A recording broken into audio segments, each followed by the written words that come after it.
안녕하세요. 인터뷰 릴레이 칭찬. 오늘 칭찬 주인공은요, 더불어민주당 이상민 의원이십니다.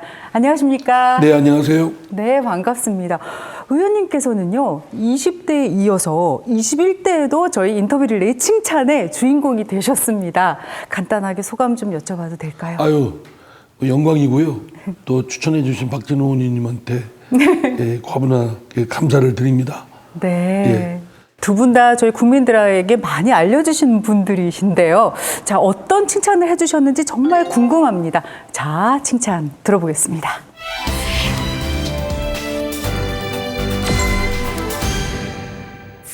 예, 이상민 의원님 안녕하세요. 박진입니다. 이상민 의원님은 늘 그 균형 감각을 가지고 소신 있는 의정 활동을 하시는 분이기 때문에 제가 추천을 했습니다.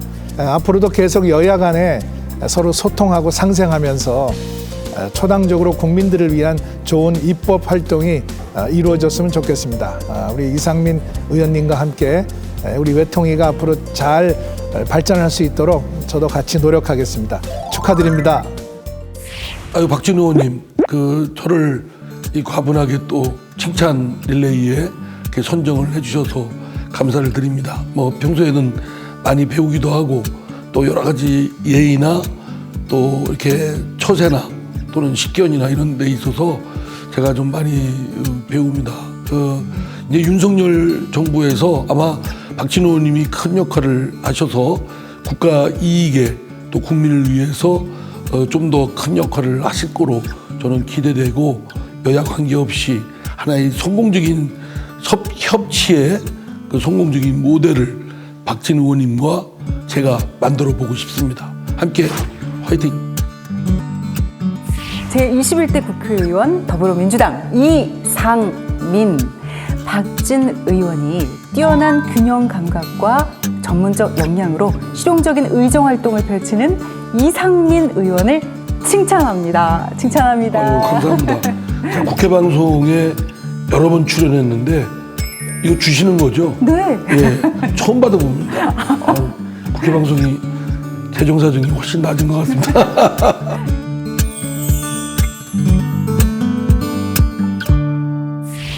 자, 이제부터 본격적으로 이상민 의원에 대해서 이야기를 나눠보도록 하겠습니다. 긴장되시죠? 네. 너무너무 바쁘시더라고요. 요즘 방송에서도 그렇고 또 여러 가지 활동도 많으신 걸로 알고 있는데요. 어떻게 지내고 계십니까? 네, 뭐 기본적인 이제 국회 의정 활동, 뭐 법안이라든가 정책이라든가 뭐 이런 것들을 준비하고 또 회의에도 참석하고 또 지역의 또 주민들과 소통하고 또 틈틈이 방송에서 이렇게 나와달라고 출연 제의를 받으면 얼른 나가죠. 네, 이 박진 의원께서도 칭찬을 해주셨는데요. 이상민 의원 하면은 딱 떠올리는 키워드가 균형 감각, 그리고 또 뭐가 있냐면은 소신 정치. 그러다 보니까 별명이 있으신데요. 미스터 쓴소리래요. 예. 그래서 문자 폭탄도 많이 받으신다고 들었거든요. 괜찮으십니까?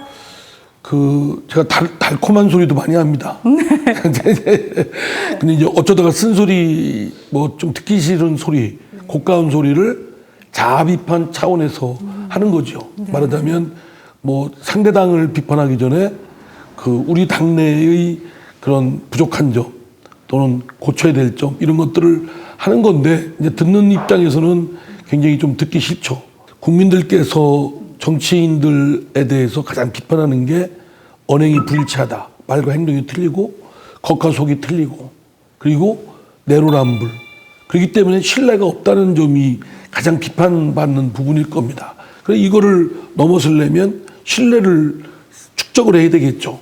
신뢰를 축적하려면 언과 말과 행동이 일치하고 겉과 속이 같아야 되고 처음에 했던 말이 지금도 유지돼야 되고 남한테 했던 그 비판의 잣대가 나에 대해서도 동일해야 되고 이런 것들은 이제 기본적이면서 국민들로부터 신뢰와 지지를 얻을 수 있는 아주 첩경이고 방편이라고 생각합니다. 네.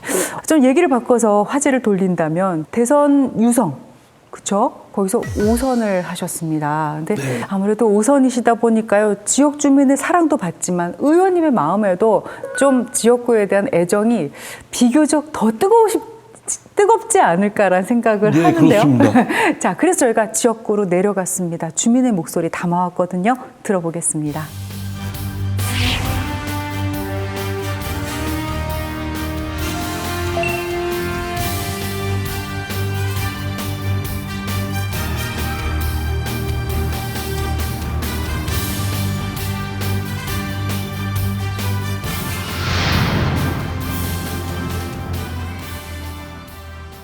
지금 이 중이온 가속기는 그 글자 그대로 해석을 해드리면 무거운 이온을 가속하는 장치입니다.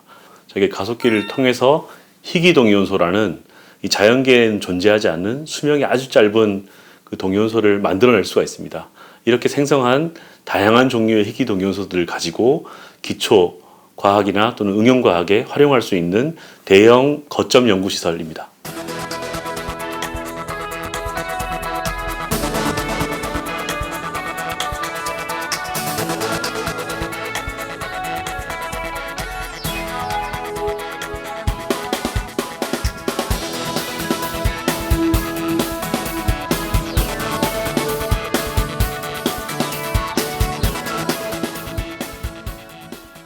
저희가 구축이 완료가 최종적으로 되면 전 세계적으로 탑 클래스에 드는 시설이라고 보시면 될 것 같습니다. 그렇기 때문에 전 세계적으로 많은 연구자들이 저희 시설에 와서 연구를 하게 될 것이고, 그렇게 되면은 우리 국내의 그런 저변을 확대하고 기반을 확대하는 것뿐만 아니고 전 세계적으로 아주 명실상부한 이런 희귀동이온소 과학 시설의 메카 역할을 할 수 있을 것으로 기대하고 있습니다. 이상민 의원님 같은 경우는 이 저희 국제과학 비즈니스 벨트가 처음 시작할 때부터 아주 많은 그런 역할을 해주셨고요. 저희 사업단에 가끔 또는 들르셔가지고 저희를 격려도 해주시고 치하도 해주시고 이 사업이 잘 진행될 수 있도록 물심양면으로 많은 도움을 주고 계십니다. 그래서 저희에겐 되게 고마운 분입니다. 네.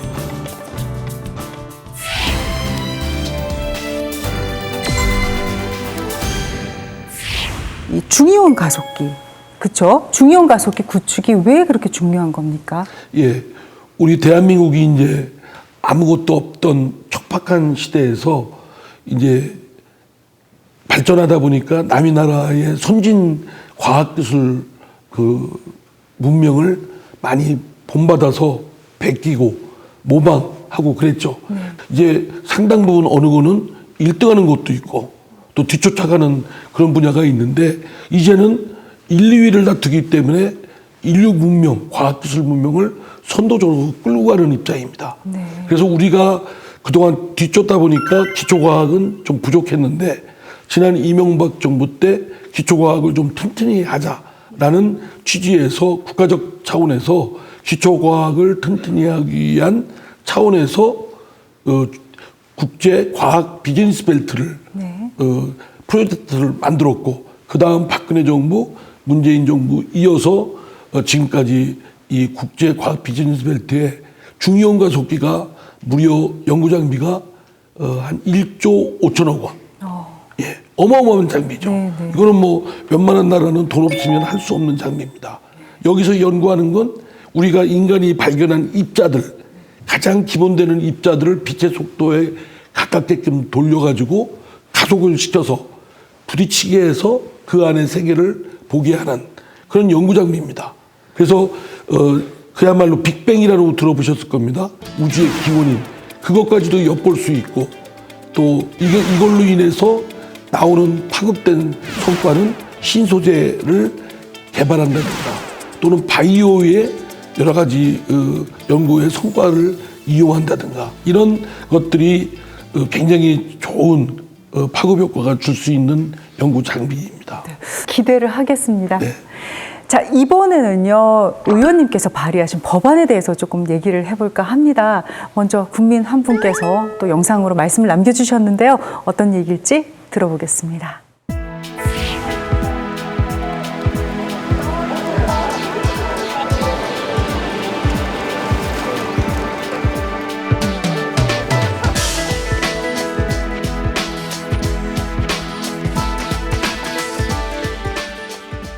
사실 전 세계적으로 차별을 어떻게 줄여나갈 것인가가 세계적으로 굉장히 중요한 문제인데 이와 관련해서 다른 나라들은 기본적인 그 차별에 관한 기본적인 법률들을 다 가지고 있는 상태입니다. 그런데 오늘 또 우리가 살아있는구나 라는 생각을 했습니다. 싶은 사회복지법을 제정하기 평등이라는 것은 사실 타협할 수 있는 문제는 아니거든요. 모든 그 민주주의 사회에서 모든 사람이 똑같이 누려야 되는 가치이기 때문에 우리 모두가 골고루 누려야 하는 가치이다라는 것을 국가가 사실 선언해 주어야지만 사회가 그러한 이제 평등에 대한 의식이 사실 증진될 수가 있는 거거든요.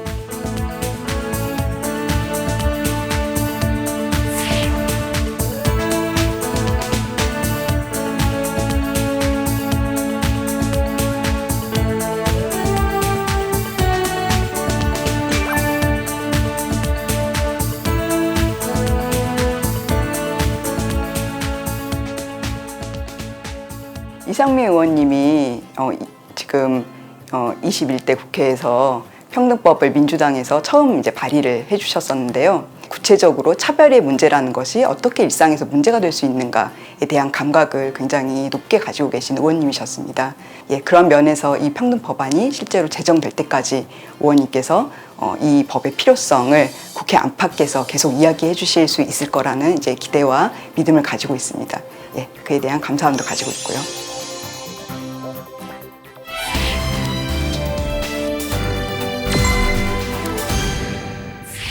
네, 의원님께서 발의하신 평등법, 뭐 그냥 돌리지 않고 얘기한다면 정말 논란이 많이 되고 있지 않습니까? 어떻게 생각하십니까? 엄청나게 저도 문자 폭탄 받고 또 비판하는 그 피켓 들고 저희 대전 지역 사무실 아침, 점심, 저녁 또는 뭐 국회 앞에도 정문에 있습니다. 이상민 평등법 절대 반대. 그러나 진정으로 한번 논쟁을 좀 해봤으면 좋겠습니다. 이 법은 어디에도 뭘 어떻게 하겠다라는 반사회적이거라든가 풍기문란을 시킨다는 그런 법이 전혀 없습니다. 오로지 우리 헌법의 모든 국민은 인간으로서의 존엄과 가치를 갖고 법 앞에 누구나 평등하다라고 규정되어 있습니다. 근데 우리 사회는 왜 모두 인간의 존엄성을 다 인정받는 게 아니라 불평등하고 반인권 또는 인간의 존엄성을 해칠 정도의 부당한 대접을 받는 일들이 있습니다. 예컨대 이렇게 직장 내에서 성모욕적인 차별을 받는다든가, 여성이기 때문에 어떻다든가, 나이 들어서 어떻다든가, 학교가 너는 어떻게 거기밖에 못 나오는 이렇게 폄하하는 얘기들을 함부로 하는 사람도 있습니다. 이런 거 하지 말자는 겁니다. 네. 예, 지금 일부 종교계에서 비판하는 동성애 문제를 삼는데 여기는 동성애 문제가 동성애를 조장하는 법이라고 그러는데 그런 건 전혀 없습니다. 그러나 우리가 동성애자든 성소수자든 그건 사적 영역이기 때문에 다른 사람에게 피해를 주지 않는 한 또 다른 사람이 그거에 대해서 이렇다 저렇다 관여해서는 안 되죠. 그건 프라이버시니까요. 제가 다리가 불편한 장애인이었는데 그냥 걸어다닐 때는 못 느꼈는데 막상 휠체어를 타니까 1cm의 턱이 에베레스트 산입니다. 그걸 올라가기가 너무나 어렵습니다. 실제로 다녀보면 굉장히 불편하고 어렵거든요. 그런 것들을 고르게 평평하게 하자는 겁니다. 그러니까 각자 느끼는 부당한 대접, 차별, 혐오 이런 것이 있다면 없도록 웅덩이가 있으면 탄탄하게 하고 만약에 담벼락이 있다면 없애고 그런 노력을 사회가 같이 하자는 것이고 성찰해보자는 것인데 그 명분에 반대할 이유가 없다고 생각합니다. 네. 자연스럽게 말씀을 해주셨는데요. 교통약자에 관련된 법안도 발의를 해주셨습니다. 그 법안에 대해서도 좀 자세한 설명 부탁드리겠습니다. 네. 지금 이제 제가 낸 법안은 바로 그러한 장애인들의 이동하는 데 있어서 그런 어려움을 해소하고자 하는 법입니다. 구체적으로 장애인들이 하려면 휠체어도 있어야 되고 또 타는데 대중교통 이용 수단을 하는데 애로점이 많습니다. 저상버스도 말이 저상버스지 휠체어를 타고 올라갈 수가 없습니다. 그리고 일정 부분 할당을 해서 휠체어가 탈 수 있도록 해야 되는 건 물론이고 택시도 마찬가지고요. 그래서 일정 부분 장애인이 이용할 수 있는 택시 등 특수 차량을 의무적으로 각 시도마다 몇 대씩 의무 지우고 그리고 그에 대해서 재정적 지원을 통해서 반드시 지원센터에 재정적 지원을 의무 지우고 그리고 이제 지금은 얼마나 불합리하냐면요. 대전, 충남 또는 경기도 그러려면 대전 사람이 경기도 수원을 가려면 대전에서 대전 경계까지만 갈 수 있고 다음에 충남에서 그 차량을 이용하려면 충남을 바꿔 타야 됩니다. 충남에서 또 경기도 가려면 바꿔 타야 됩니다. 얼마나 불합리합니까? 그래서 그런 범위를 제한하는 걸 삭제시키는 그래서 건너 자유롭게 갈 수 있도록 그런 걸 하는 법안입니다. 목소리가 왜 좀 허스키해지셨나 의문스러웠는데 이렇게 조금 핏대를 높이고 좀 힘있게 주장을 해야만 될 일들이 정말 주변에 많으신 것 같습니다. 오늘 함께 말씀을 나눠보니까 정말 소신 있는 그리고 왜 균형 잡힌 정치인이다라고 하는지 제가 옆에서 많이 느꼈습니다. 자, 이제 저희 인터뷰 릴레이 칭찬해서 부탁을 드리는 건데요. 다음 주자를 좀 선정해 주셔야 돼요. 마음속에 갖고 계신 나 좀 칭찬을 하고 싶은 의원이다. 동료 의원이 계시면 좀 부탁을 드리겠습니다. 그 정의당의 장혜영 의원입니다.